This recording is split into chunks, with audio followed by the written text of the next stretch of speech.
बाग असा हराळी सगळी राऊंडअपद्वारे ऊसामध्ये हराळी सगळी पूर्ण जळून वाळून उभारलेले तुम्ही पाहू शकता।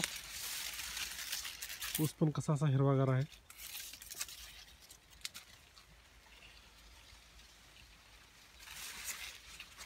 तर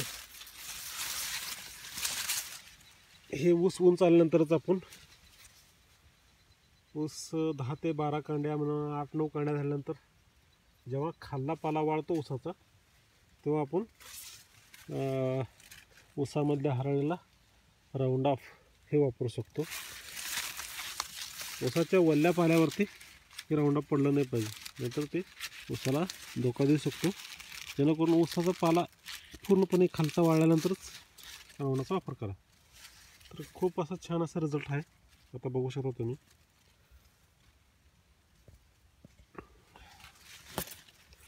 एकदम भारी असं म्हणजे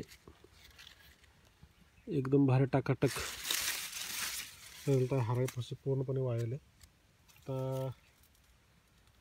आणि काढता दिवसांनी जिथं जिथं वल्ला एक एक जागी एक असं हराळी वल्ली राहिलेलं आहे। अजून एकदा फिरून घेणार आहोत, मग पूर्णपणे हराळीचा नायनाट होईल। राऊंडअपमध्ये आपण काय क्लिंटनचा राऊंडअप वापरलेला आहे बरं का। क्लिंटन पंप 16 लिटरला 150 ml आणि प्लस लिंबू पिळायला, पाणी पण गोड होतं।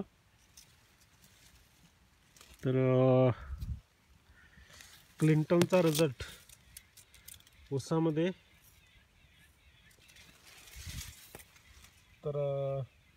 ऊसामध्ये क्लिंटन हा तणनाशक वापरून हराळीचा नायनाट करण्यात आलेला आहे। तर व्हिडिओ कसा वाटला कमेंट करून सांगा। व्हिडिओला लाईक करा, शेअर करा आणि आर के फार्मिंगला सबस्क्राईब करा। धन्यवाद।